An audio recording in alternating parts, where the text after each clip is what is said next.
Assalamu alaikum, ladies and gentlemen. Let's start the proceedings of the program. I'm sorry we had to delay a little bit because of the traffic outside, but you have good attendance, mashallah, now. So let's start with the name of Allah. A'udhu billahi minash shaitanir rajim. Bismillahir rahmanir rahim. Qul huwallahu ahad, Allahu samad, lam yalid wa lam yulad wa lam yakul lahu kufuwan ahad. Sadaqallahu al-azim. I'm sure most of you know me well. My name is Mohammad Shoaib. I am a director on the board of CFA Society Pakistan and moderator for today's session. CFA Society Pakistan has a mission to promote the highest standards of ethics and professional excellence in Pakistan. And in line with its mission, the society provides a number of professional learning opportunities to its members and to the finance professionals. Hence, as you may have observed that in the last 1 year or so, many training sessions, workshops, and panel discussions have been arranged by the society. Today, we have a good opportunity. Dr. Salman Ahmed is visiting us, Pakistan from UK. I'll introduce to him in a while, but let me first introduce the topic. Ladies and gentlemen, the only constant in today's world is change. And we all understand that given the situation Pakistan is going through economically in the last couple of decades, and especially in the last few years, we have to navigate our way to compete and perform, to steer our economy out of crisis, one crisis after another.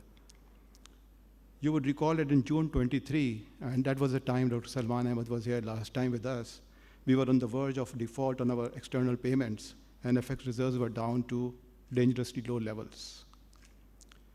The standby arrangement with IMF for 9 months provided us some relief, and it was signed on 3rd of July, so it continued until March 24. Building on the SBA, IMF and Pakistan have reached a staff-level agreement on a 37-month extended fund financing facility of about $7 billion. And it is expected that IMF board will approve it in the next couple of weeks or maybe a month's time. So the question is, will this three new year facilities solve all our economic problems? And the second question is, will we need another program in 27? Of course, the answer to the first question is a very clear no. It will not solve our economic problems, but will give us a breathing space.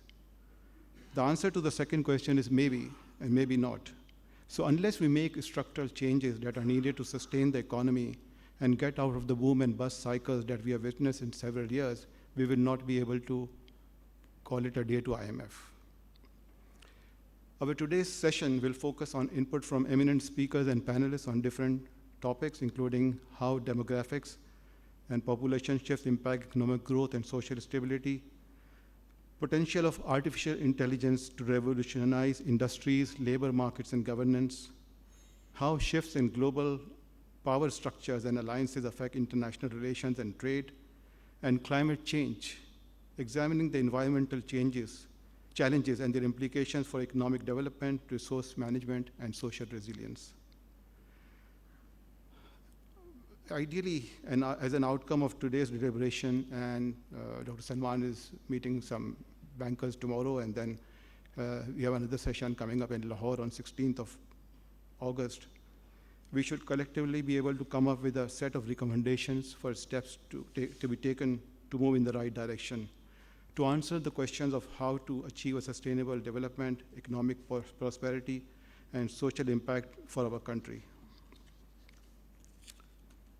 It gives me immense pleasure now to introduce our very high-profile set of speakers and panelists. Dr. Salman Ahmed, as I just mentioned earlier, he's a global head of macro and asset allocation at Fidelity Asset Management, managing $5 trillion in assets. With a PhD from Cambridge and a background at Goldman Sachs, he has deep expertise in global and emerging market macroeconomics. He is a frequent expert on CNBC, BBC, and Bloomberg, known for his strategic insights on economic trends. His leadership at Fidelity International enhances the firm's global success. Recognized as a top expert in emerging market macroeconomics, Dr. Ahmed's insights influence investors, policymakers, and corporate leaders worldwide. May I invite Dr. Salman to come on the stage, please?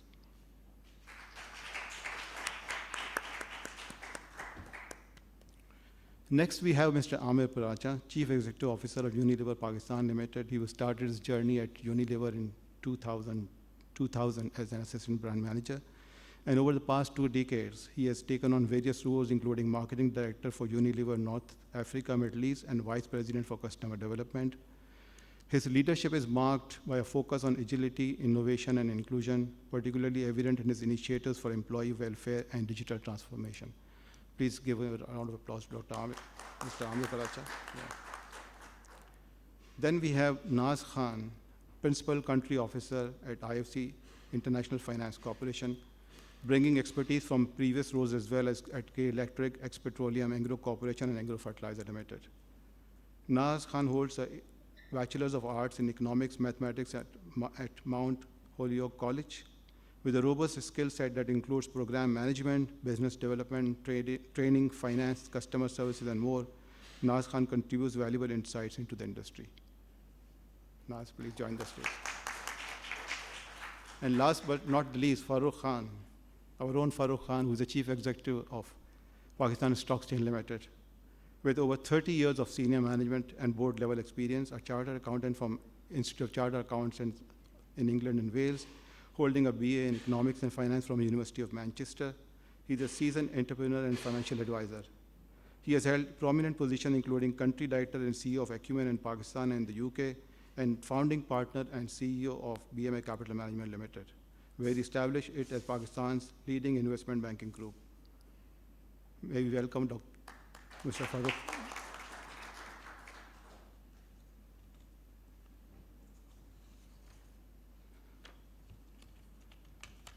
Thank you very much. And now we are starting the proceedings.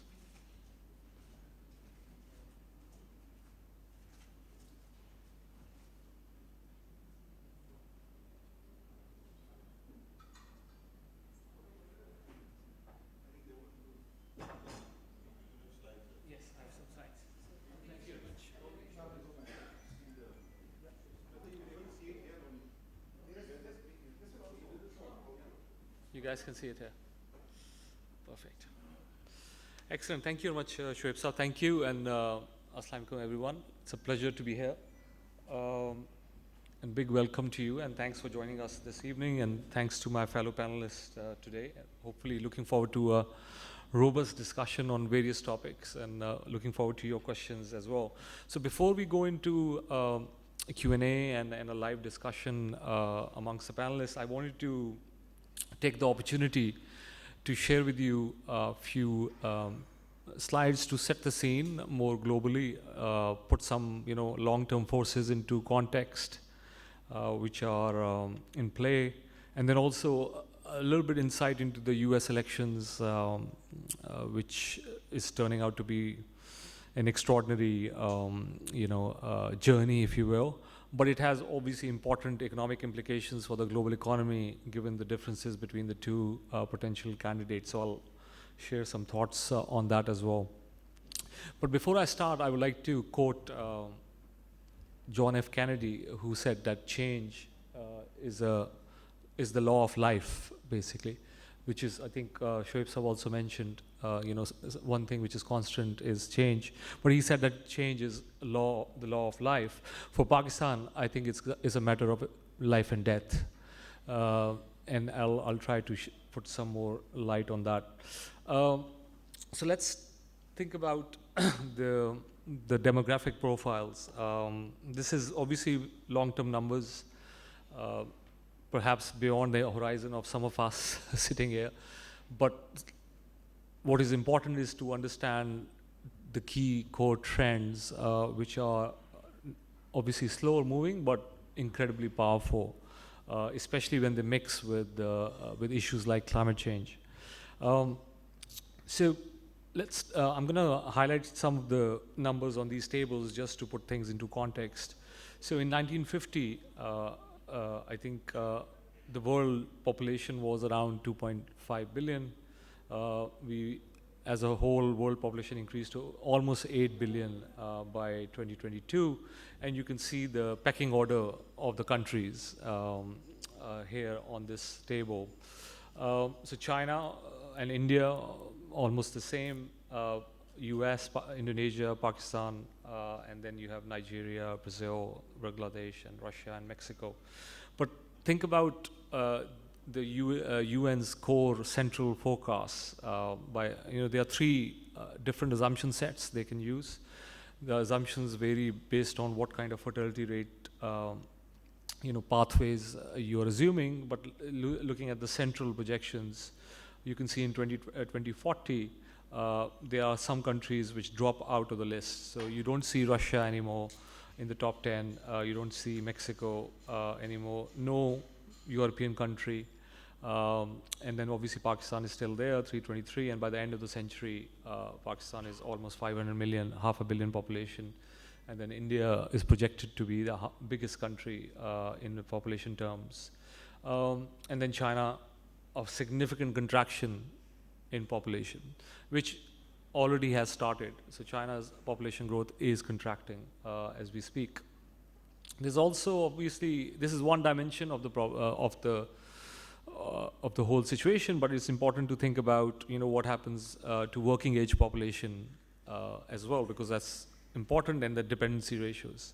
So the working age populations of all the major countries in the world decline from here. So the last 70 years, especially post World War II, where a lot of these developed countries saw baby boom, for example, after the World War II, the population growth rates, the increase in working age populations, those optimal points of demographic dividends, they are reversing quite sharply in some cases, and will depend a lot on the attitude towards immigration. And that is a current topic. We are not talking about something which is 50 years down the line. As we speak, immigration is a very critical issue in some of these developed countries, both politically, socially. You must have heard about the riots which are happening in London and UK more broadly. They are focused on immigration or anti-immigration. And UK is not the only country. You have in Germany a party which is openly anti-Islam, polls around 15% and growing. You have a far-right government in Italy, and in France you have of course very negative sentiment against immigrants more broadly and Muslims more specifically. These are facts as we speak.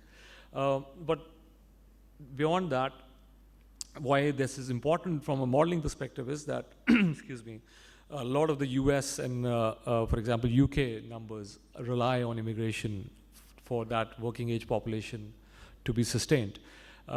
If you think about the table on the right hand side, what basically it shows is that your working age population shares are dropping in China from 64% to 45% by the end of the century, but a sizable difference comes into play by 2040, 2050, where you are dropping by 10 percentage points. In Japan, similar trends are in place. Germany, UK less so, again very much dependent on what the attitude to immigration is, because immigration is being factored into the numbers. So your major players, basically the key messages are that your major players, or major players when I say economic players, who also had strong population and demographic dividends into play, are going to start seeing a big reversal of that. So your dependency ratios are going to go up, your working age population shares are going to come down, and you also have longevity, so people are going to live longer.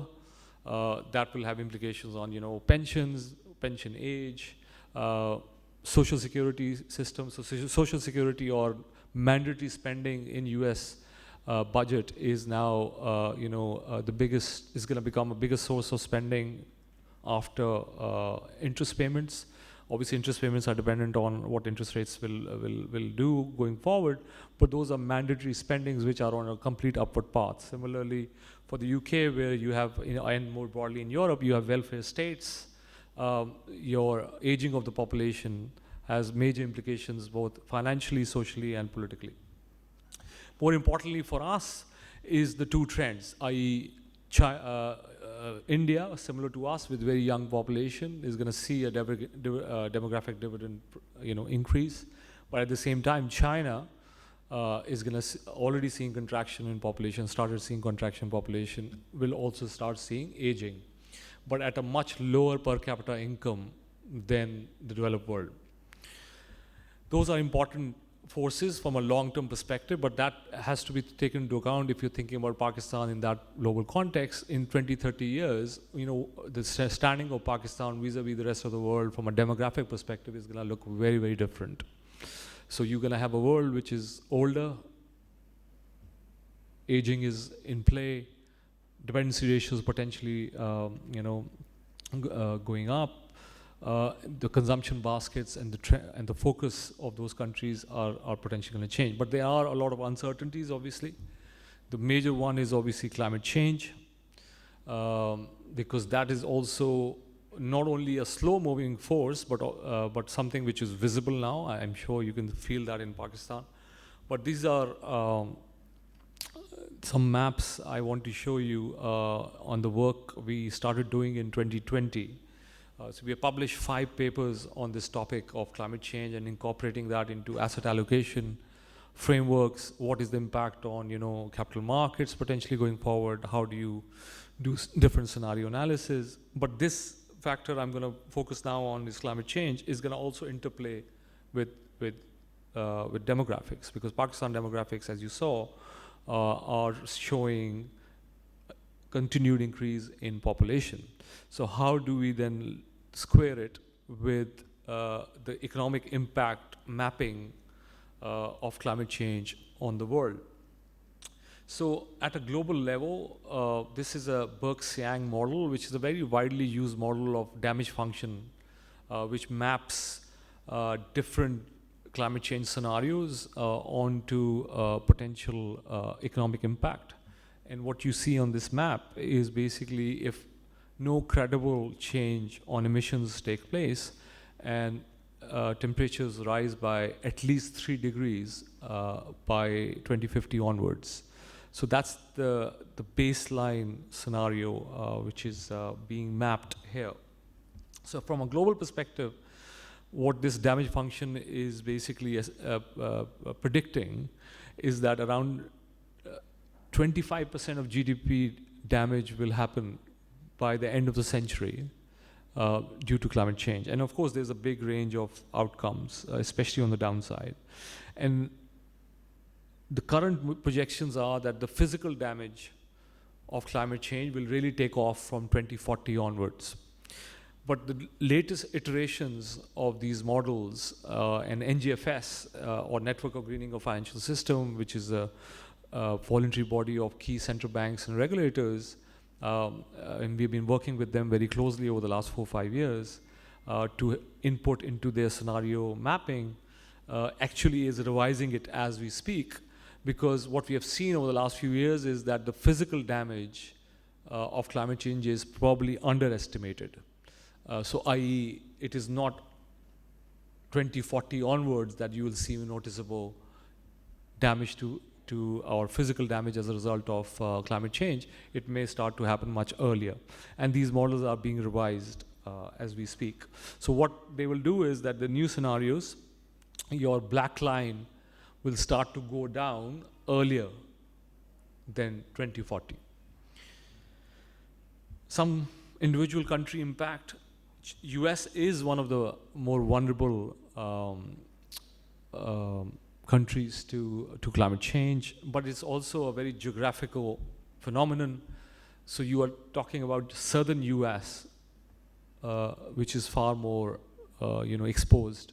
So states like Texas, Nevada, Florida, which are much more vulnerable than some of the more northern states.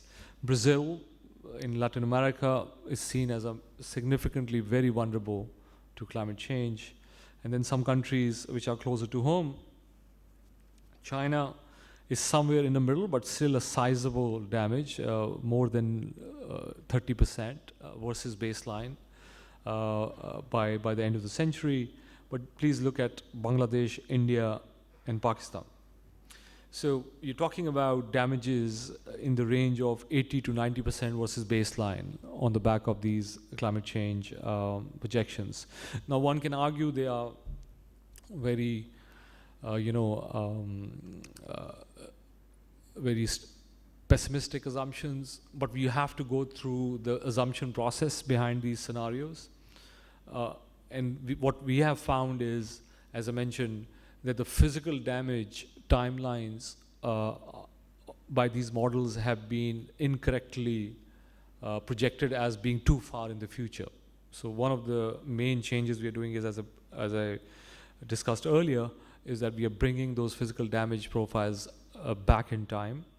But at the same time, we are also incorporating the changes which are happening and the policy shifts which are happening as a result of you know, the legislations and the adoption of renewable technology, if you will, which are starting to take place. So that can be a mitigating factor.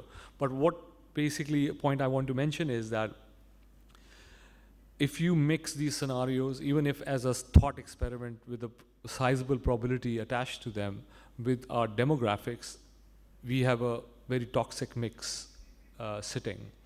And at the same time, you have countries which are also going through major demographic shifts. So Russia, I don't know if you noticed, is no longer in the top 10 countries by population by 2040. So Russian population is already going through a contraction. That contraction is also not uniform. So your contraction is mostly happening on the eastern side of Russia, which borders China and other Central Asian states.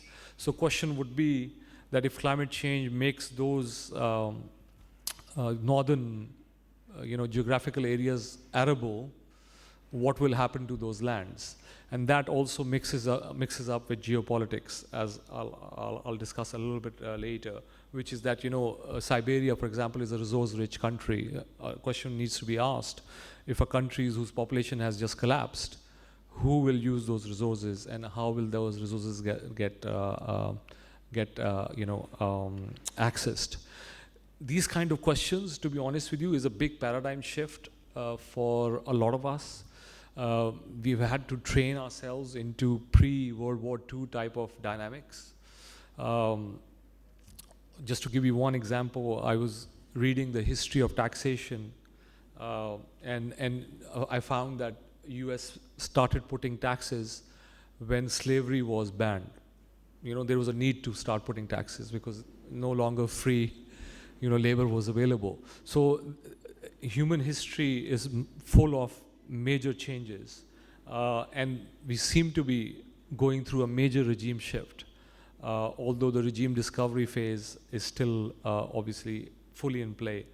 US elections, what is happening with China in terms of US-China relationships, Russia-Ukraine war, all this has to be put in context of these demographic trends as well. What are these countries going to do who are looking at these factors, who are looking at the population trends, and about resources at the end of the day? So this is a little bit just to set the scene, just to put some context, broader context to angles and dimensions which potentially are not as discussed as they should be in Pakistan. But when we engage with, for example, policymakers in China, policymakers in Europe, these topics are front of mind. Of course, not everybody has answers because these are very tough questions to map, but it's important to put that in the mix, especially as you're thinking about AI technologies. What are they going to do for productivity perspective? What are they going to do for longevity? Other questions like, if AI is replacing jobs, who's going to pay taxes? All those questions start to come into play, and a lot of this unanswered questions may be answered in a very wrong manner by policy shifts, social issues, pushback towards immigration, as I mentioned earlier, or a major climate change event, which, especially in a developed country, which changes mindsets. I'm going to just share a little bit on the US elections now, because obviously this is a very important topic for us in terms of thinking about the influence on the markets, especially when we look at the next 25 onwards. very quickly, we don't have a strong view in terms of, I would say, a strong view beyond what the polls will tell you on the US election outcomes. But it's important to see, where the polls are coming through. So Trump had a really good run whilst Biden was under pressure. But since Biden's stepping down, you have seen a big surge in Harris approval ratings as Democrats have organized behind her. So according to polling markets now, roughly it's a 50-50 coin toss compared to a 65% type probability of a Trump win, especially right after his assassination attempt. But what matters in the US elections is battleground states or swing states. Just to give you some numbers, this election will be decided by 50,000 voters. So those 50,000 voters on the margin will decide the outcome of this election. Because you have these 6 or 7 swing states, 6 other main focus areas, which I show you here: Nevada, Wisconsin, Pennsylvania, Arizona, Georgia, and Michigan. And within that, you are going to have swings of 50,000 in total, which are going to decide the election. And that's a quirk of the US electoral system. So it's actually quite misleading to look at national level polls. It's far more useful to see what is happening in the battleground states. In all battleground states, Harris has seen a pickup in approval ratings. She is actually leading in Michigan now, which was not the case when Biden was the nominee. But in other states, there's still a big coin toss, and Harris has to win quite a few of these to become the president. But let's focus on the policy differences between Trump and Biden-Harris platform. Interestingly, there's a lot of obviously focus on the differences between these the two parties. Polarization in the US has become quite extreme over the years, but those are mostly on social issues. On economic policy, actually there's not a lot of difference between Republicans and Democrats, but the implementation of that potential economic policy can be quite different. So they are very similar on industrial policy. So their thinking is Buy American, domestic subsidies, very much focused on industrial policies. So whatever the multilateral agencies, I'm sorry, talk about that, has been telling people, US is actually planning to do the complete reverse of it. But it is the US, so a lot of people can't talk to them like that. It's not an emerging market, so obviously the attitude is different. But we as investors do have a bit of a stronger standing when it comes to talking about and thinking about these policies, because obviously we can talk with our capital, if you will. So it is industrial policy, which is very much focused on domestic production, insourcing, self-reliance, and supply chain resilience. On China, they have a very similar policy stance, which is that China is an adversary. But the difference is that Democrats want to do a de-risking, i.e. a more slower decoupling, whilst a much harder decoupling, which Trump administration is talking about, through tariffs. Big tech, so big tech is in the crosshairs of both parties. We should expect social media curbs to be put in. I think in the US next year, already are starting to take place in the UK after the riots. So depends on who wins. It will have an impact on what kind of policies are put in place. Defense, both are pro increase in spending. Middle East, very similar views, which is pro-Israel, anti-Iran. What is unclear is AI and chips, but what is more different is, of course, business regulation, climate and energy. So Trump and Republicans think climate change is a joke. So in fact, the joke in US is that ESG means environment, energy security guns. rather than environments, social and governance. So it's a different mindset. Taxes, of course, are very different. So Trump wants to do more tax cuts, which has implications on the fiscal, which is quite wide. Ukraine and Europe, they're quite different. So one wants to pull the plug on Ukraine, the other wants to keep supporting it and then keep supporting Europe. And of course, what gets a lot of attention is their differences on social issues, like reproductive rights, LGBT, gun rights, for example. And that's why obviously you have a lot of focus there, but on the industrial policy side, the main thrust is very similar. The implementation is different. So you're talking about tariffs under Trump presidency. So let me give you some numbers here. I'm just going to skip a few slides, so just to be mindful of time. So Trump is talking about a 60% tariff on China. Whether it happens or not is a big question, but even if we assume that half of that happens, it's still a big number. But what are the current numbers? And 10% tariff on the rest of the world. So China, tariffs on China from the US currently stand at around 10.5% on average. So he's talking about raising them to 60%. The rest of the world, tariffs stand at 1.1%, and he's talking about raising them to 10%. According to our calculations, that can create up to $500 billion of custom revenues, but can add around 250 to 260 basis points of inflation into the system, because part of that tariff will be paid by the consumer through higher prices. So who wins is going to have very important implications for 2025 in terms of inflation, in terms of tariff policy, in terms of industrial policy, and of course, by extension, implications on Fed policy. And this is something obviously we're going to watch very, very carefully. It's still a coin toss that we get, no increase in tariff versus a 60% increase in tariff. But it's going to be a big topic as we move forward into October onwards. As we obviously right now the focus is more on recession risk, the blow up of the yen carry trade, which happened last week. Those are more technical factors, but these are much more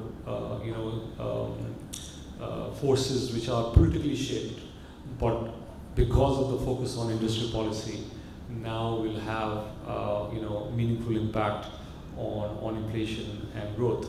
So a lot of the paradigms, I think I want to wrap up with these comments, we have been trained to think are being challenged.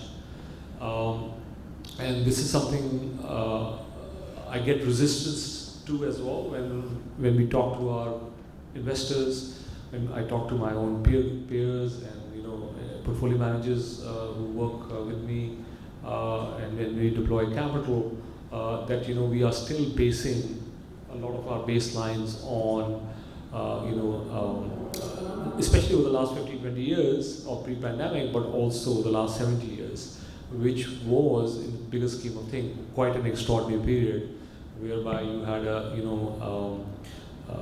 at part of it, since the 1990s, a single superpower with multilateral agencies and used to create a financial and economic architecture which was based on cooperation. So how do you think of a world which is moving away from cooperation? It's becoming much more self-focused, led by the economic power of the day.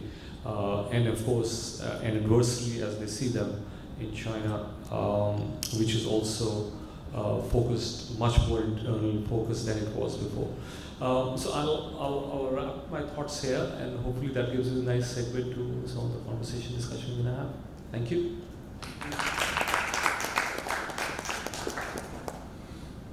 Thank you very much, Dr. Salman, for very interesting and thought-provoking ideas in the presentation. As you know, there are basically handouts there. You can use Slido to ask questions to the speakers.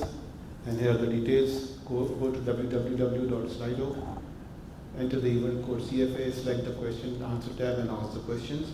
So while we are getting questions from the audience, in the meanwhile, I'll start with some of the questions that I myself have. And starting with the topic of the population, as Dr. Salman mentioned, we are close to about 240 million by turn of the century, which is 75 years ago. 75 years from now, we'll be double. We'll be about 480 million people. 100% increase in population in 75 years. The good thing is, which we always call it a demographic dividend, is 54% of the population is under 25 years of age. And in the next, I was looking at some other numbers, by 2030 as well, still 50% of the population will be under 25 years of age. So I'll go to the Farrukh first. Farrukh, my question to you is, where do we stand in terms of providing education and training to this young population to achieve the high employment rate? We don't have a financial resources. We spend less than 2% of our GDP on education. How do we arrange the funding? Where is the strategy? Thank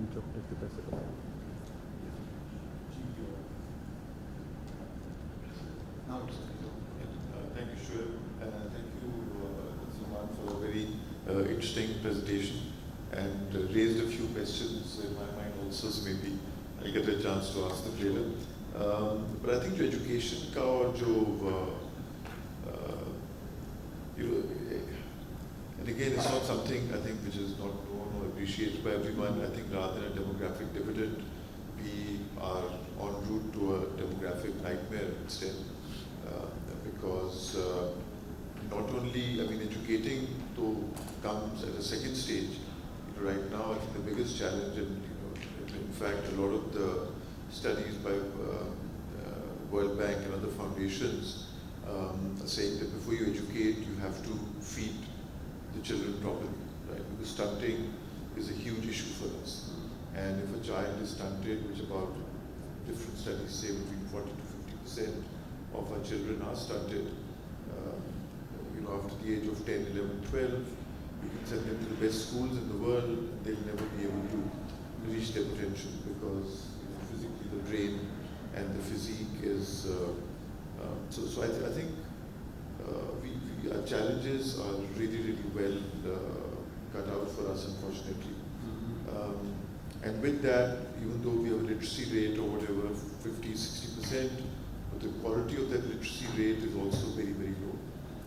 So even those people who are statistically literate are really, from a point of view of being productive, being part of a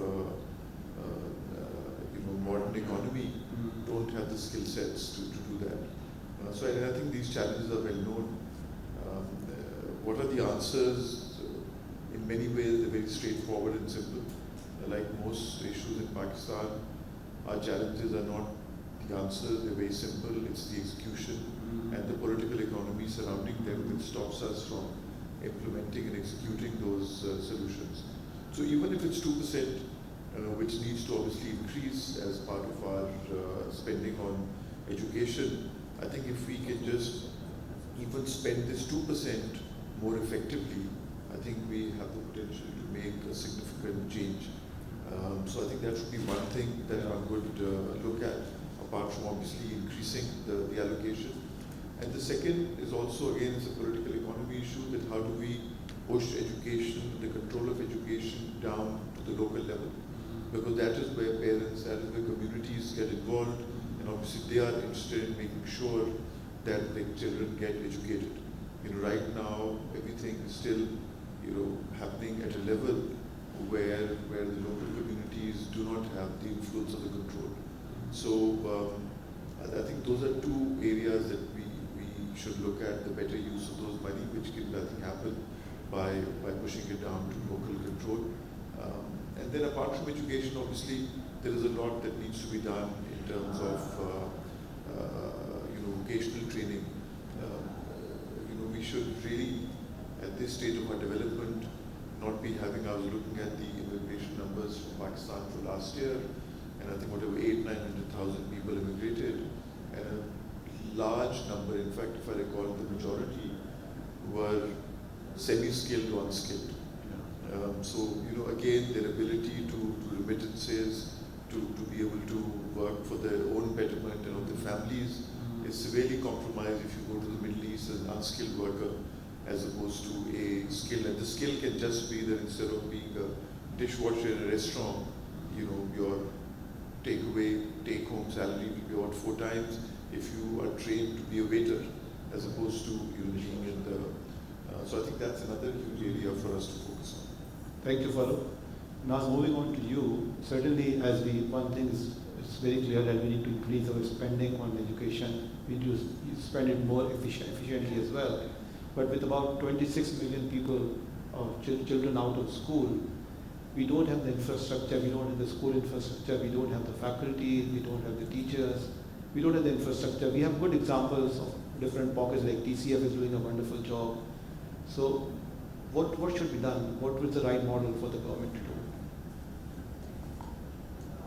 Thank you, Shoaib. So yes, our out-of-school children, everyone knows these statistics. I mean, 1/3 of school-age going children are not in school. 2/3 of children, cannot read an age-appropriate text. Learning poverty is over 70%. And then, as Farrukh mentioned, about 40% of your children under the age of 5 are stunted. And in some of the poorest districts, it's as high as 60%. So I mean, these numbers are just staggering. And so this is what is, at least in the World Bank and our language, they're referring to as a silent human capital crisis in the country. And silent because, I mean, you have the investment community sitting here, so the economy takes all the headlines, but when it comes to human capital, it never makes the headlines. So this has been ongoing, and this is going to continue, because with the kind of population growth that we have, that Dr. Salman mentioned also, I mean, we have a population growth rate of 2.55%, which is the highest in this region. Right? And so this is just going to aggravate the situation even further if you don't take corrective action immediately on this count. I mean, when you talk about the economic side, as Farrukh said, and I'm sure others will agree here also, the solutions are also simple, even on the economic side, because your economic base is fairly narrow. You start doing a few things right and the economy starts responding. But something like this requires immediate action today, is when you will start seeing the results 15 years later. So it's imperative. What is it that, what are the challenges here? So some of the barriers to enrollment and to progression are, number one, your cost of going to school, poverty levels. The parents or the families would rather keep the kids at home as working hands in the fields with them, or the other thing is access to schools, distances, safe transport. So you see a lot of girls that are actually dropping out of school as they grow older. So in fact, only 26% of girls aged 14 to 15 years in Pakistan are in school. Only 26%. Right? So these are some of the issues that you face. And then of course, there's shortage of teachers and the quality of education is poor. So you don't see that progression. So that's why you don't see kids coming out with that level of education that you would like. What is it that you need to do? As Farrukh mentioned, the first thing is you need to strengthen the governance and the decentralization at the national, provincial, and district level for the education agencies. It's extremely important, because when you did you had your 18th Amendment at that point in time. So a lot of key service delivery has now actually been devolved to the province. And which includes education, health, water, sanitation. But that devolution is incomplete, because today the provinces are unempowered, they don't have the resources, they don't have the capability. So you need to empower them, and you need to give them, because that's what's going to bring about the transparency and the accountability that is needed.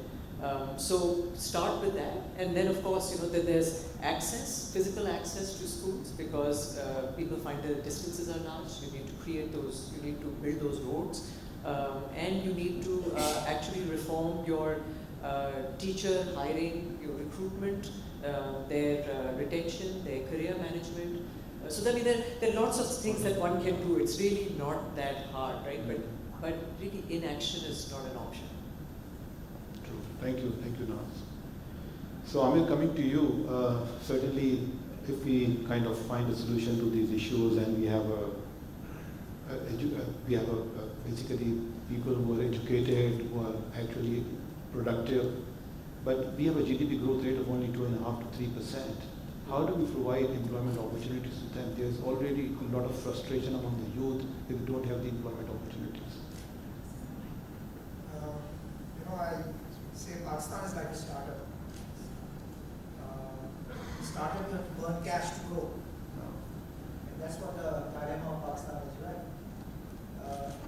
You only grow your GDP within the range of 6 to 7% when you start creating a balance of payment crisis. And we have never been able to, whenever we have actually pressed the button, grew the GDP, we had a balance of payment crisis on the other hand. We started borrowing, our account deficits started to deepen, our debt started to go up, our foreign reserves started to deplete, and then we know the other way, start contracting. Start contracting, increase the policy rates, which is as high as 22% as we know lately, and then you start basically putting some tough fiscal measures. You start taxing the already taxed people. You increase further the indirect taxes. So you start contracting because you want to now have control the balance of payment crisis, and then you get into another decision cycle where you go to as low as 2%, which start to create unemployment. If not unemployment, then worse than worse, underemployment. The only way to actually trigger employment back in Pakistan, that we need to start going at 6 to 7%.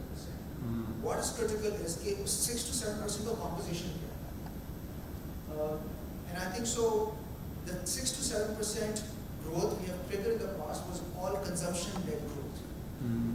And we need to basically, again, grow 6 to 7, but it has to grow export-led growth. So we try to avoid this balance of payment crisis that we keep getting into. Now that's easier said than done. We have been talking about हम exports ज़्यादा बढ़ानी है, हमने more foreign remittances Pakistan के लिए लेकर आनी है, and we know that 10 million people outside Pakistan have been able to actually bring more foreign reserves than these 220 million people together have been able to create an export, which is 30 million odd exports. So I think the critical thing is that the government needs to start to liberalize the economy. They need to have more export-friendly plans in place. And I think so, the local organizations, they need to also start getting into exports. And more importantly, कि जितना भी FDI Pakistan के अंदर लेकर आया जाए, because पिछले 50 साल के अंदर जो FDI लेकर आया गया, वो ज़्यादातर consumption-led FDI था. That's right. हमें FDI भी जो पाकिस्तान के अंदर लेकर आए, हम export-led FDI लेकर आए, ताकि भी save ourselves from the balance of payment crisis and start growing the economy back into 7%, 8% in order to re-trigger the employment that we are actually starting to see in this country. Yeah, Nas, please go In ahead. fact, if I can just add here, there are structural issues in the economy which need to be addressed, which actually Ahmed is referring to. Recently had the opportunity to listen to Stephen Durkon, and he mentioned that the estimate is 3.28% of GDP growth rate. The minute you start crossing that in Pakistan is when the same thing starts happening. Your imports start ballooning, and your exports don't keep up, and the crisis happens. So you need to structurally shift the economy and remove some of the anti-export bias and unlock sectors.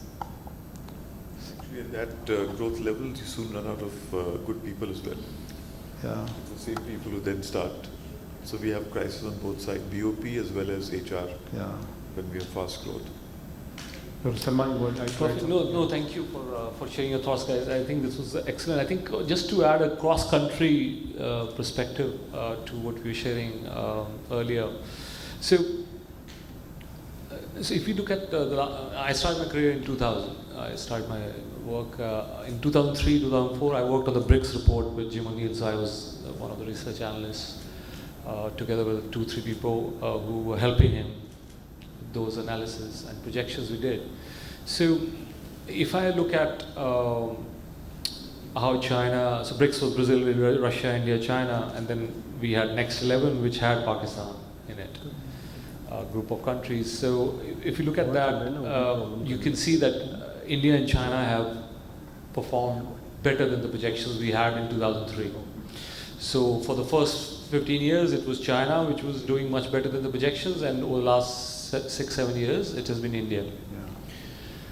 So this is, in half of my career term, I've seen the full, transition of countries. So my point is that this can happen quite quickly. Yeah.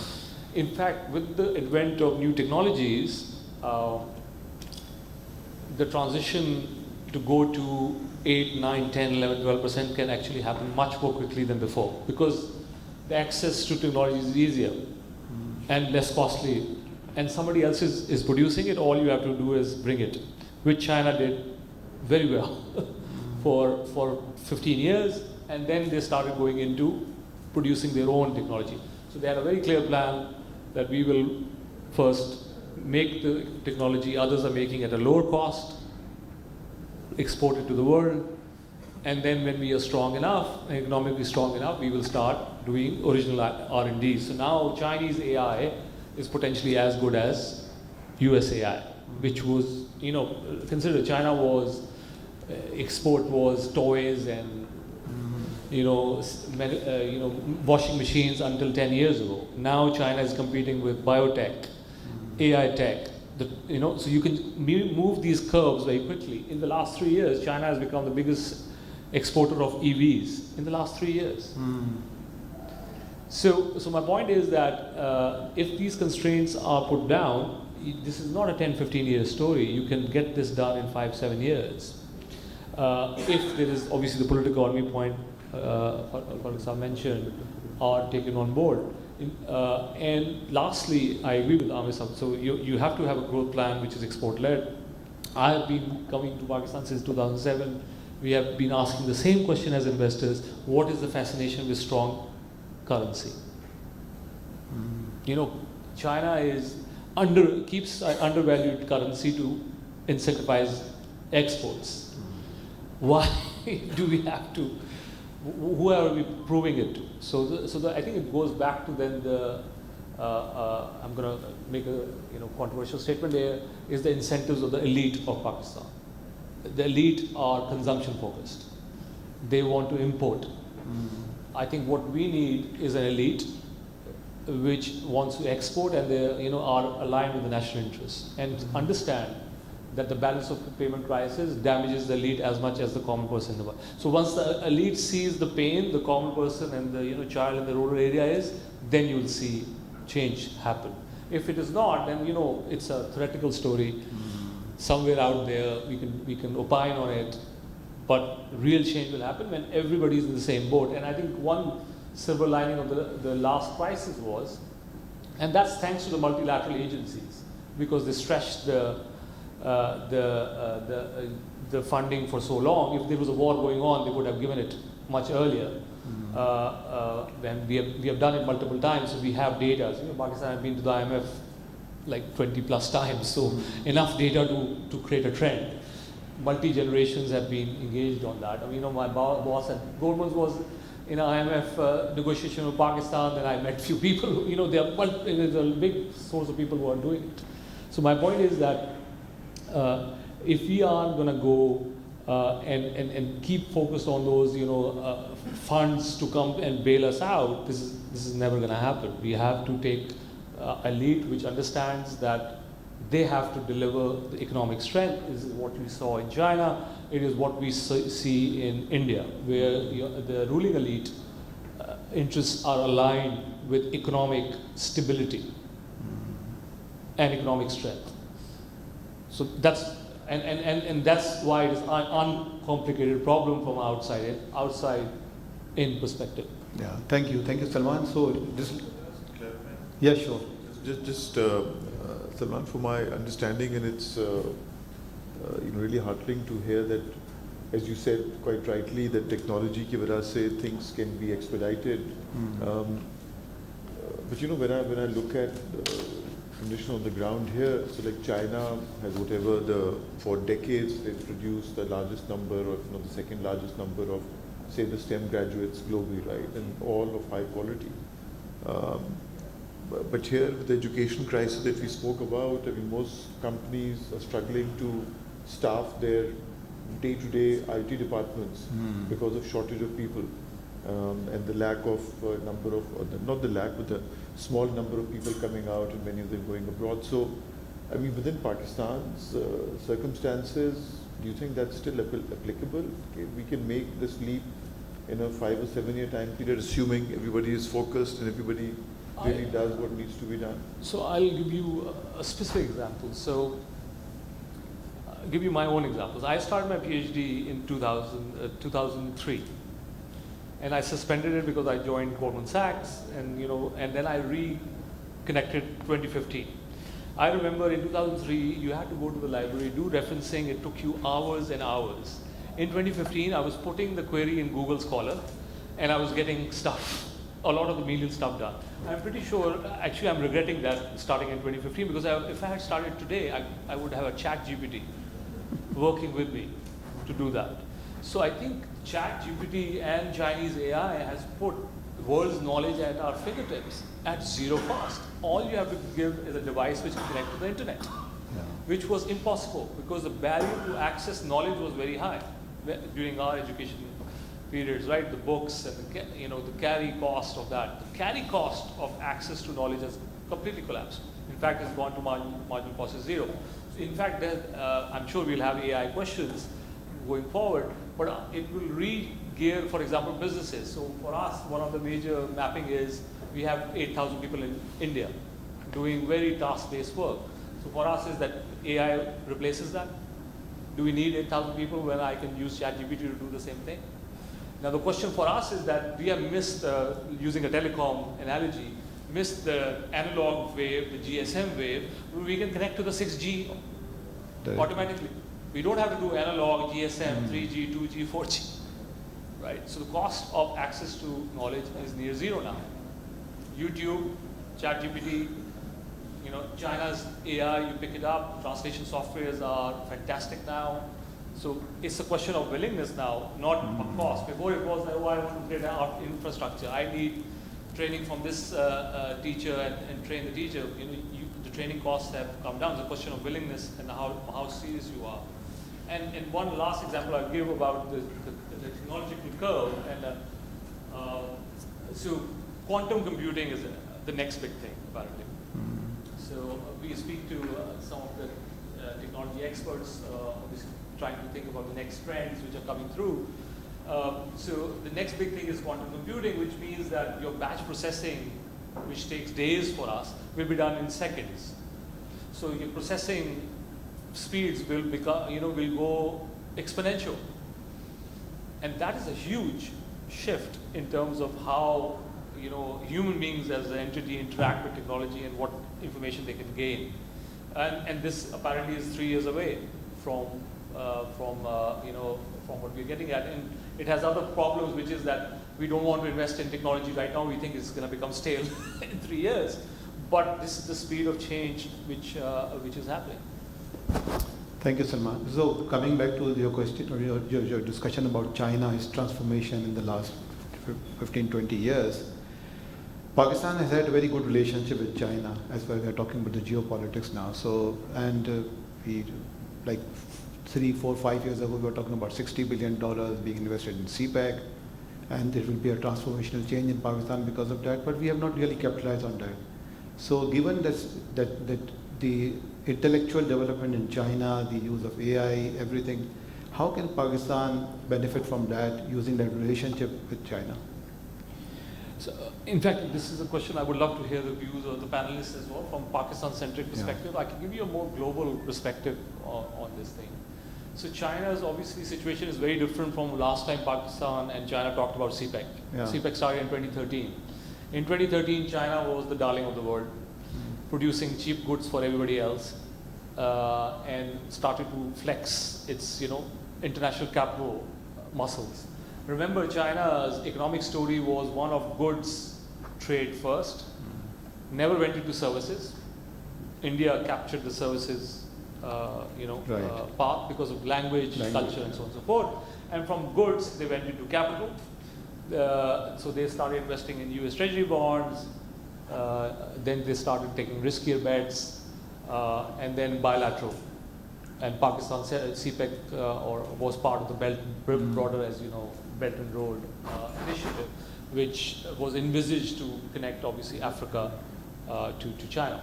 So the underlying thinking was resource, capitalization and resource security. So China is a resource-hungry country, Africa is a resource-rich country. You wanted to connect the two, right? This is the demand, supply, and you cut the middleman of commodity exchanges and so on. So it's like a barter type system, infrastructure which allows the barter system to take place. Now you can see that if it is based on just roads and infrastructure, it does not create the spillover effects for the countries unless and until you create manufacturing. Otherwise you are just going to take a toll of using the road. So where does the major value add come through? So that was never thought out when we were engaging with them, that are we just a toll collector on these roads we have put on in. So yes, there will be growth when you have done the production of the infrastructure, but what is the value chain of benefiting, who benefits from that infrastructure? So that was not well thought out. But this is not 2013 anymore, this is 2024, US-China decoupling. You may have different views on the speed and the shape and form, and I'm happy to consider those spectrum of views. But the reality is that US-China are decoupling. The reality is that there will be parallel systems getting created. So already we have seen the CHIPS Act, which is that US doesn't want to give AI technology to China.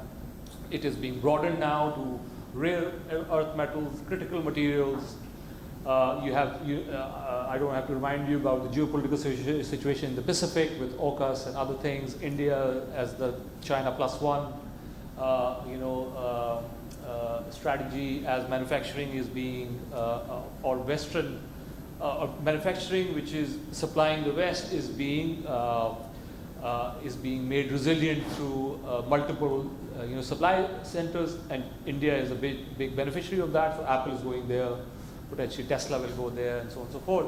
Those are not pure economic-based decision-making, because if it's a frictionless world, India cannot compete with China on manufacturing, right? But because of the supply chain resilience and supply chain decoupling, India benefits. So question is, how can Pakistan benefit from the other side of that decoupling?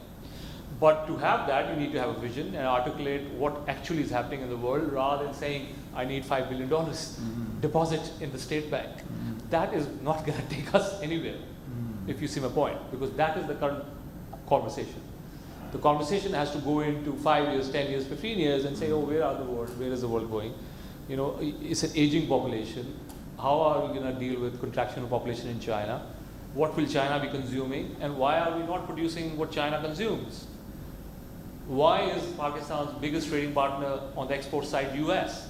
If you look at the world model of growth and trade, your geographical proximity should be the biggest factor in terms of how big your trade trade connectivity is. So we are already an unorthodox, when you're talking about on the export model, this needs to be sorted out, that who are you going to work with, who are you going to export, whose demand, because what is export? You are servicing somebody's demand. So the question is, whose demand are we going to service? And that's an important political economy, social, political, and civil question for us all. Thank you. Amir, coming to you now, talking about the AI, and AI is making substantial changes in human skill sets that will be needed in future as compared to the skill sets needed in the past. Given that Pakistan is so far behind in education and research, our institutions lack the curriculum needed to prepare today's students for the job market that will exist 20 years from now. Although Dr. Salman has already talked about it a bit, that certainly there's a zero cost, scary cost of getting the knowledge in the education, but what are your thoughts on it? We would love to hear it. So, a report published by World Economic Forum says that by 2030, 54% of the global workforce need to be reskilled or upskilled, which is only 6 years from now. And that's the pace of change. 60% you said, right? 54%. 54%, exactly. yeah. Need to be reskilled or upskilled. Otherwise, they're out of the job market. So that's number one. Number two is, as per the competitive benchmark study, Pakistan ranks 1/8 on the education. And we know all why, because only 1 to 2% of our total fiscal spending goes in education. And we have talked about how many kids are still out of school. And the third statistic is, as per UNESCO, minimum 2% of the overall education should be going into STEM. Ours data is 0.2%. Okay. So all these data are telling where we actually stand. But I think so, as Dr. Sahab has talked about, there's a guy whose name is Usman Rachid, who's based out of Valley, and he said missing internet was just like missing a bicycle. And missing blockchain was like missing the car. But missing AI is like missing the rocket. So it's fundamental for us to actually get used to AI. Now the good thing about it is that हमें AI में बनाना कुछ नहीं, हमने खाली AI embrace करना है. And for example, Khan Academy has now basically launched Khan Migo, which is a fully AI-backed education system. तो अगर हम बात कर रहे हैं कि इतने सारे बच्चे जो है वो out of school हैं, या there's more population being added, which we've talked about, and I think so on that day we were in a session in IFC that, and so it's interesting data, that the pace of population growth rate, every 3 years, we add population equivalent to Karachi. Every 3 years, not 30 years. We add population equivalent to Karachi, which means 20 million more people we will add in the next 3 years. So more kids. उसके लिए ज़रूरी है कि हम AI को इस्तेमाल करें as an education system and we really change the overall curriculum. This brick and mortar based system, ये proper basic graduation वाला मामला, ये ख़त्म हो गया है. US globally has moved to skill first, degree second. And वो जो पहले white collar, blue collar का concept होता था, अब there's a concept called new collar. And who is new collar? New collar is not the one who goes through a 4-year graduation program. Okay. It's all about you pick a skill and you get your skill and you start working on it from the childhood. And I think so the Pakistan really need to relook at their education system. They completely change the curriculum, integrate AI. But now the whole AI is that you got to take an exam and the AI will suggest is this kid, not age based, but intelligence based, need to go straight to a class 3 or class 4. You may not need to go through 1, 2, 3, 4, 5. So मेरे ख्याल में someone really needs to step back in the education ministry and say we need to completely rehaul, and it doesn't take much of an effort. And the AI-based education system is available, and you can actually really educate all 26 million kids, at fraction of a cost. So someone said very rightly that Pakistan is not a poor country. Pakistan is a poorly managed country. So you don't need much of a resources to address it, because we think that the only problem to address any problem is throw money at it. You don't need to throw money. We don't have money either way. Why not use technology and use it to our advantage? And that's where AI can actually help accelerate education, and we start moving away from this, very old age degree-based education system, and start getting into a new collar rather than producing more white collar and blue collar. And that's critical. And finally, I was looking at the data today कि पाकिस्तान के अंदर कितने लोगों ने immigrate किया है. In the last 18 months, 1.8 million people. The second highest, Sudan, 1.4 million people. The third highest is India, 950,000 people. And the fourth one is Bangladesh, 550,000 people. और अगर आप composition देखिए, 1.6 million जो पाकिस्तान से छोड़ के गए हैं, सबसे बड़ा segment है laborers का, जो है तकरीबन 45%. The second big segment is drivers. which is another 25%. So 70% of the people who exited Pakistan is either labor, which is unskilled, या drivers हैं, बाकी 30% तो उसके अंदर cooks आ जाते हैं, managers barely 10%. So the reality is that our education के अंदर जितने भी लोग हैं वो lower spectrum के ऊपर काम कर रहे हैं. हम usually claim करते हैं कि पाकिस्तान जो है is the fourth largest freelance economy. But the reality ये है कि जो freelance के अंदर हमारे लोग काम कर रहे हैं वो जिस रेट के ऊपर काम कर रहे हैं वो कर रहे हैं $2.5 से $3 के ऊपर, और जो AI के ऊपर काम कर रहे हैं इंडिया के अंदर वो $40 पर आवर के ऊपर काम कर रहे हैं. हम लोग काम कर रहे हैं $2.5 से $3 पर आवर के ऊपर. So I think this is easy to solve, to be honest. Someone really need to step back and start focusing it, because he's right. The only thing we focus is $5 million. $5 million. Thank you. Nas, coming to you now. Dr. Salman gave us some very scary picture about the climate change, the impact of climate change on countries like Pakistan, India and Bangladesh. So, and we heard Finance Minister telling us recently that after the IMF program is signed, we will go to IMF for a climate change program, or some funding will be available for that. So what are we going to do with that funding? What should be our strategy, in your opinion? Okay, so that's another area which is, as Dr. Salman said, it's coming slowly, but it's coming surely, right? Surely, yeah. And we know that we're in the top 10 most vulnerable countries, but we also know that we are the 146th least ready country for climate impact. Right? So there's a lot that needs to get done, and Pakistan has, at the national level, committed as well. What they're going to achieve. So I think what is needed at this point in time is some level of coordination and coherence on some of these key areas, one of which includes climate action. I think it's very clear where you need to spend the money also. At least at the World Bank, the estimates are that until 2030, the amount of money that is required is about $350 billion for a comprehensive response on this side, right? Adaptation as well as, adaptation and resilience is probably about $150 billion, and $200 billion of money required for decarbonization. Right. So this is the quantum of money required, and which I think over this same period is almost 10% of your cumulative GDP. So that's huge. And there is no way that the government has this kind of money, right? There just isn't that amount of public resource available to be able to do this. So the one thing that you'll have to do is and by the way, no amount of multilateral or donor agency money can also address this issue. And there is also going to be no single institution that will be able to do it. So you will have to crowd in the private sector.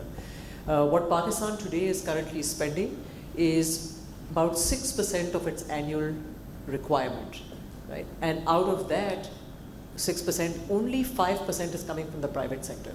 So you need to enable the private sector to step in and to be able to do and help solve a lot of this problem.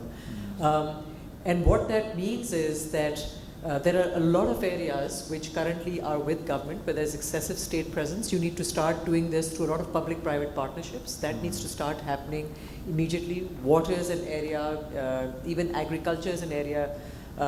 So those are areas that you actually need. But water, sanitation, climate smart agriculture, you need to make your population and your infrastructure climate resilient.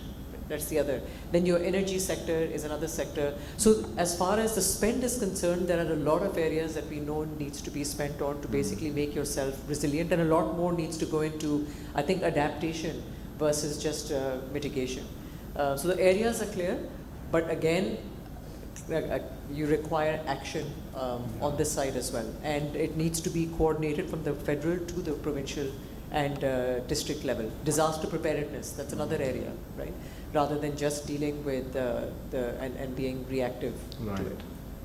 Farrukh, I know that Stock Exchange has been working hard to create visibility about the ESG and awareness about the ESG. So what's your take on this, on the climate change, the ESG? What is the role financial sector can play into this? I think the financial sector obviously has to play a very important and critical role, and as Naz is also saying, that it's important that the private sector also gets involved.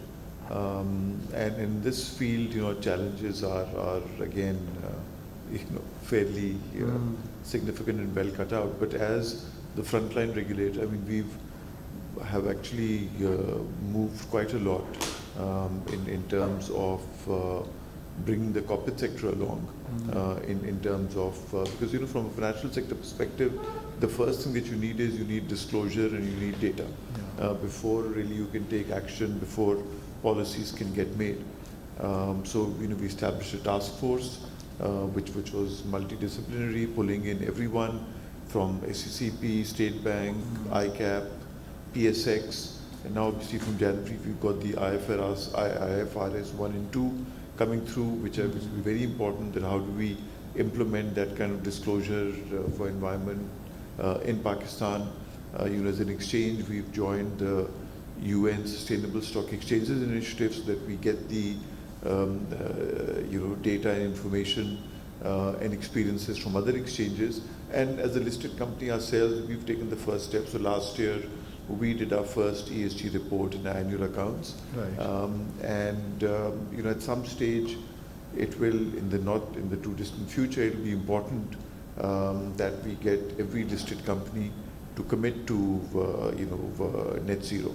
But as I said, the first thing is, and we've also joined forces with Refinitiv, the London Stock Exchange Group data company, to have their ESG tool available to listed companies in Pakistan, so that there is comparable and consistent data available, and Pakistani companies' data is available internationally and globally as well. Because there's a real opportunity for Pakistan as well to be able to leapfrog in ESG and to really use that to help build up brand Pakistan, so that the money which is focused on ESG compliant entities flows that much more into Pakistan to face the challenges here. So I think there is a lot of opportunity here as well, and there are a lot of challenges also. But I think it is a huge problem, and sometimes people just freeze and people don't really understand what needs to be done. But I think as most things in Pakistan, it's a classic of, just because you can't do everything doesn't mean you don't do anything. So we've got to do whatever it is that we can do, and hopefully science and individual efforts. And I think it starts on a personal level as well.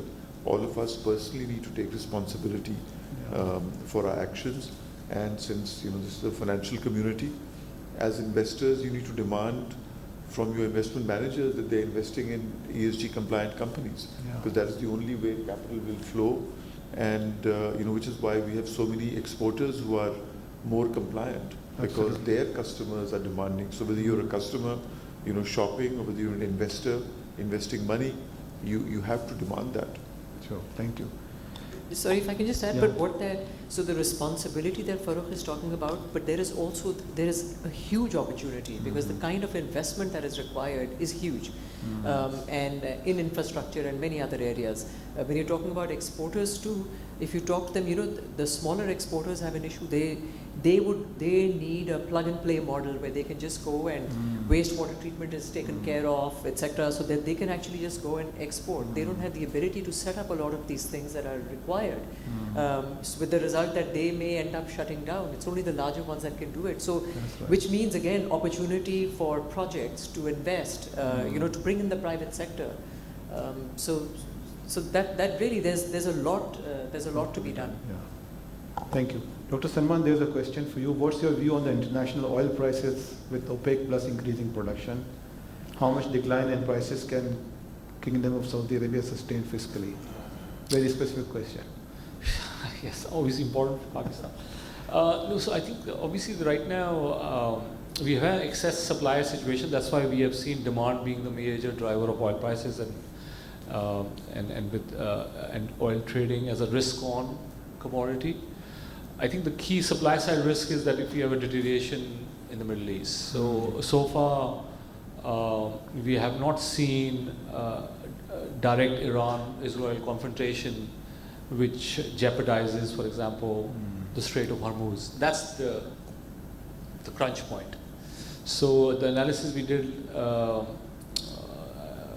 few months ago, I think it was in April, when the tensions, March, April, when tensions ratcheted up after the Israeli strike in Iran. So if around 20-25% of oil moves through the Strait of Hormuz, and that if that is cut off, then you're talking about oil at 120-25 plus, especially as a spike. Then we'll have some demand destruction, some supply may start to come back online, OPEC spare capacity being used, that can still bring oil back below 100. So I think this is a different world compared to the late 2000s when, oil was very sensitive to supply side shocks, because now we have shale, you have excess capacity in OPEC. So the ability of the system to absorb oil shock is better, but still a Strait of Hormuz shock can create a proper spike. And that's a factor for Pakistan, is uncontrollable, right? I mean, you just have to deal with it. I think the risk management exercises that Pakistan should look at options and long-term contracts when oil prices fall, like they have fallen now. So think about options and derivatives to hedge some of that exposure. But if you are doing spot all the time, then you are exposed to these kind of big spikes. Thank you. Ahmed, a question for you. You have been past president of OICCI as well. So in terms of increasing the exports, what are we lacking at? And like the recent step of imposing normal tax rate on exporters, so how do you see the impact of that? It's an interesting conversation because we all know that the salaried class have actually paid 3 times more taxes than the exporters did. So yes, exporters do basically say that we were in the fixed tax regime. Now we are actually being put into in a normal corporate tax regime, which is 29% plus. Listen, I think so. The key thing is that even if you were to look at exports, our base is very, very small. It's predominantly textile. Even within textile, it's predominantly Europe and US. So it's a very, very tight base. We have to really expand our export base. We have taken up with the Ministry of Exports how to really expand it. And I think Dr. Saab has actually rightly mentioned what's the fascination with holding on to the currency, which is already weak, but it's practically a managed currency. And we do need to ratchet up our export business. So I think so it needs to be completely rewritten.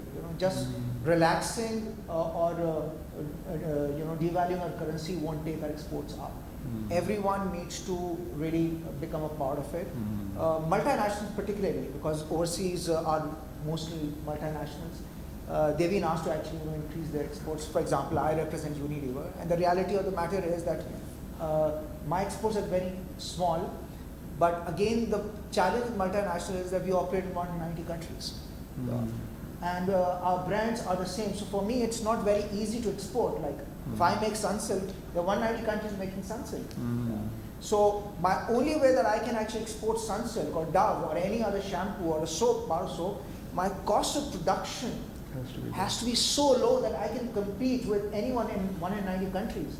And the reality is, because of the unbelievable cost of energy,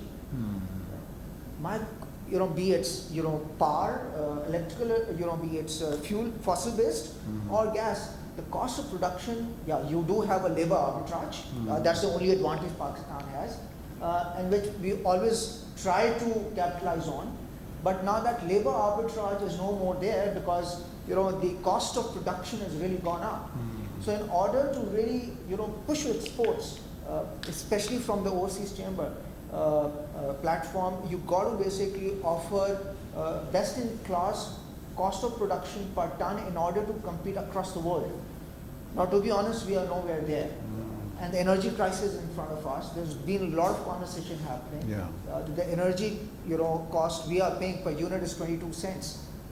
versus in South Asia is actually on average 9 cents, which is more than double. So how you compete? And I think so this big answer that need to be addressed, at the government level.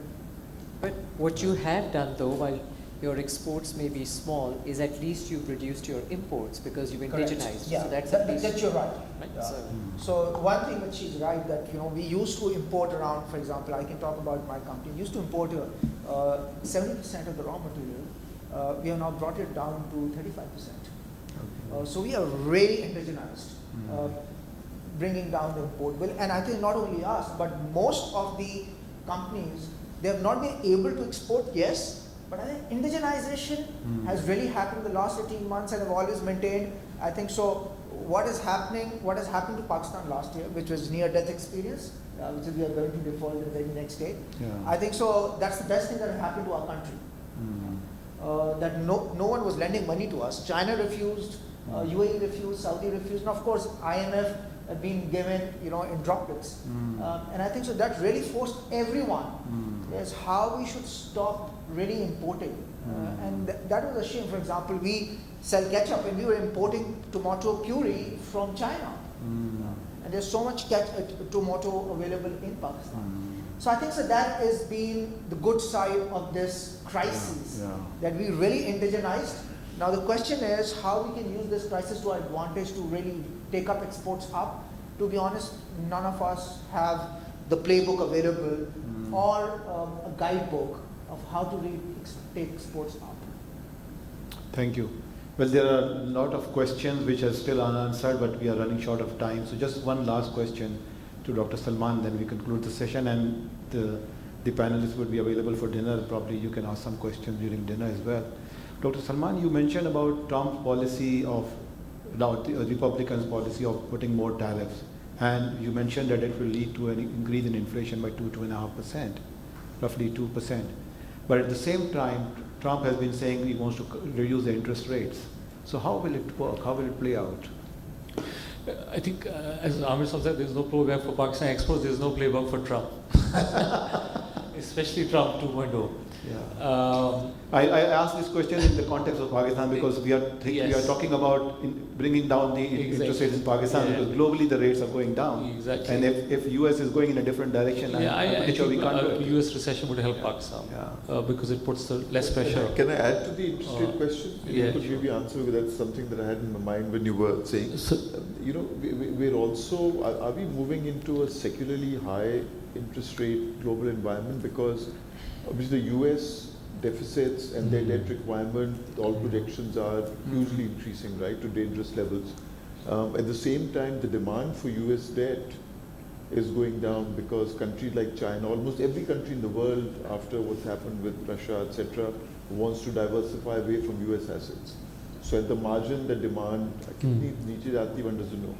So, ceteris paribus, are we going to be looking at a higher, because that has huge implications for emerging markets in countries like Pakistan. So maybe if you could couple that with Shoaib's. Thank you. No, thank you. I think it's a great question. So I think the short answer to your question is yes. We in our 10-year projections of interest rates for US, in fact, we were the first ones to project 3% average inflation in the US in 21 and 22 onwards for 10 years, not the immediate period, and the central bank targets are at 2. A lot of our competitors were still penciling in 2, saying that the central banks are credible to bring inflation down. We think they will accept, higher inflation. Firstly, higher inflation in the US helps with their debt load.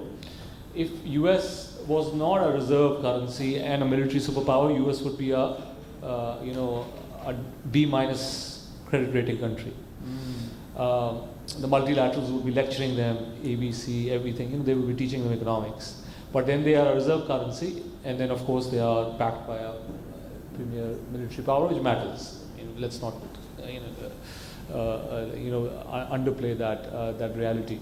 So where we are right now with US is that, as I mentioned, there is a demand shift going on because of the sanctions which were put in place. So US has weaponized the financial system in the Russia-Ukraine war, and that has implications for what we call mid powers. I think Pakistan is a frontier country, so it's probably on a resource constrained basis. So it's like a price taker when it comes to dealing with global powers like multilateral agencies or US or or the West. Middle powers are not price takers to the economic and financial architecture. So they are diversifying. To your point, they are thinking about system diversification. When I go to the Middle East, that is the topic,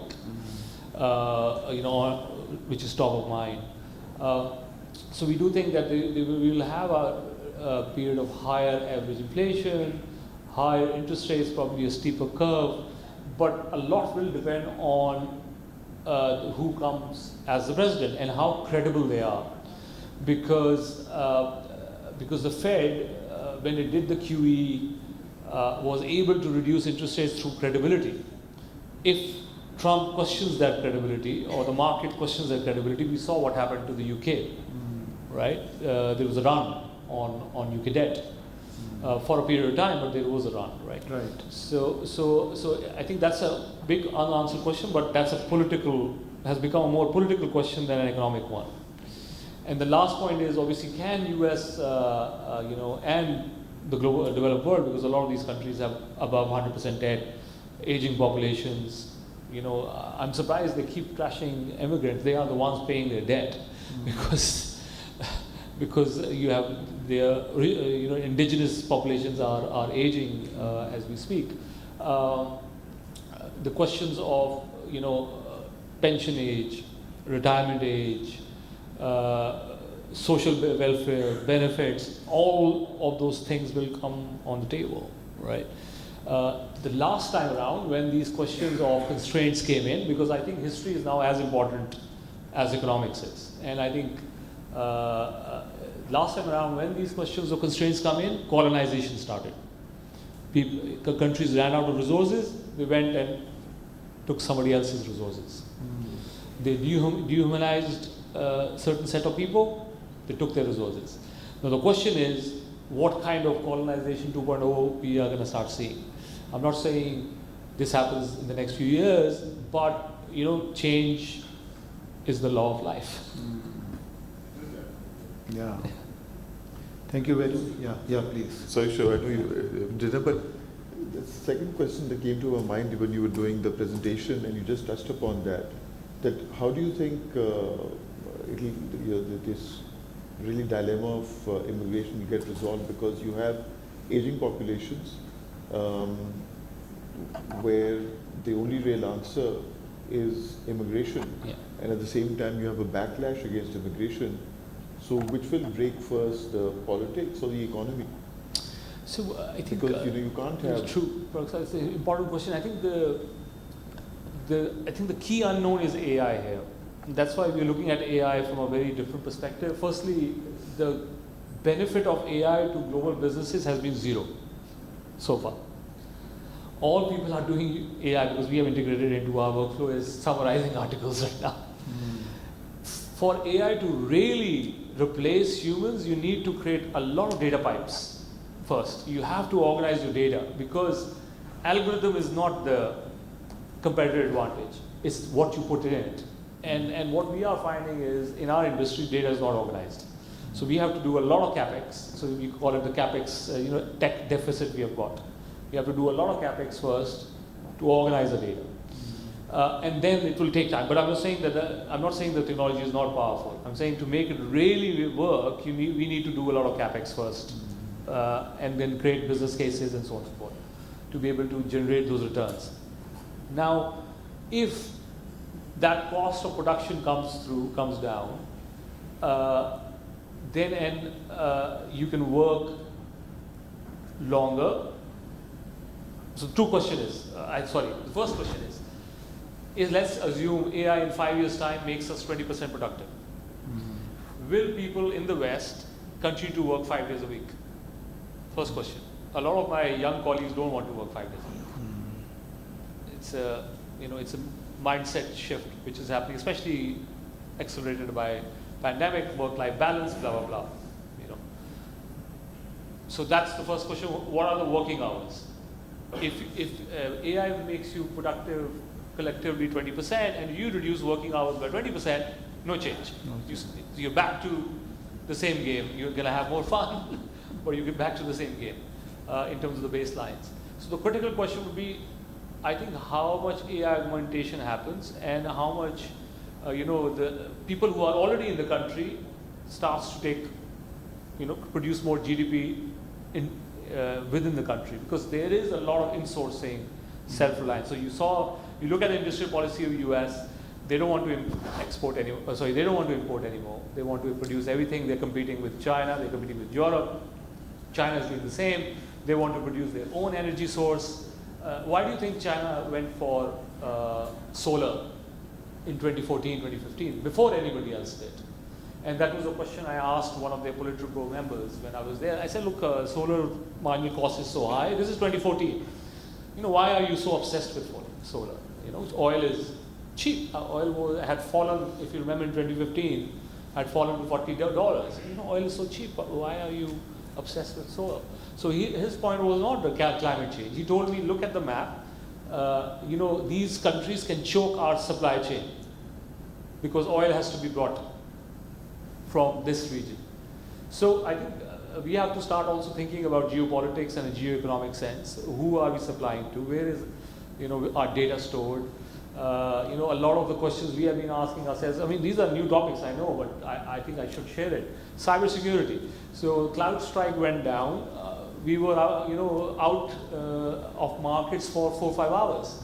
Now, one software which nobody knew about at 8 a.m., everybody was an expert at 11 a.m. on that software. Couldn't do nothing. We were attending meetings. We were bystanders.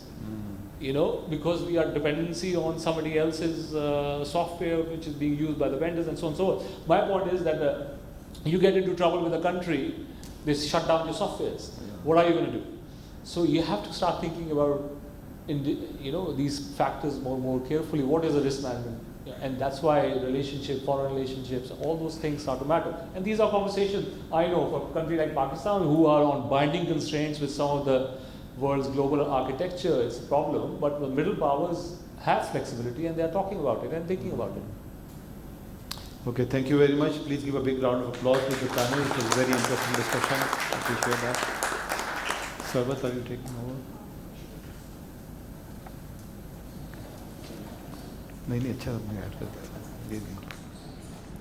So, on behalf of the CFA Society Pakistan and our esteemed guests, I'd like to thank our distinguished panelists for such an insightful session today.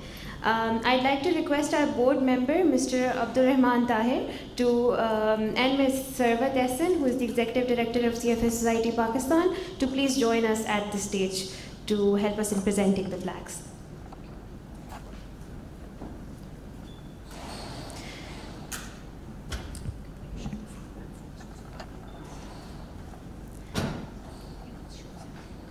Now I'll request Mr. Mohammad Shoaib to please present the plaque to Dr. Salman Ahmed.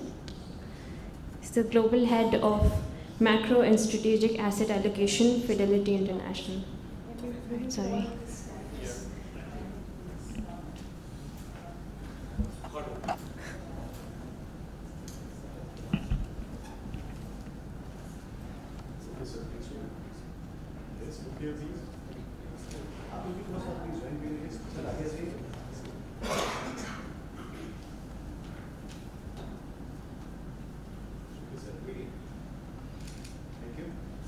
Now I'd request Mr. Shoaib to please present the plaque to Mr. Amir Paracha, Chief Executive Officer, Unilever, Pakistan.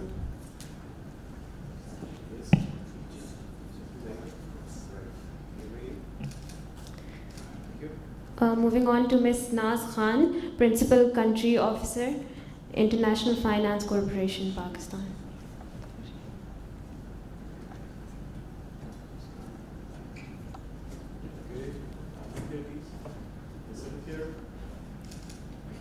I would like to present the plaque to Mr. Farrukh Khan, Chief Executive Officer, Pakistan Stock Exchange.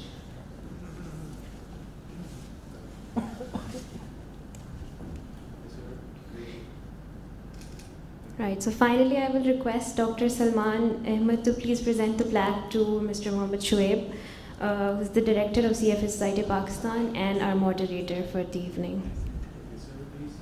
All of you look here, please. If you could please stay back for a group photograph. So.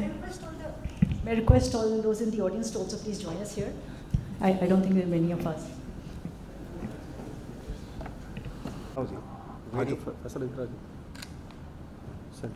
Wait. Okay, yes.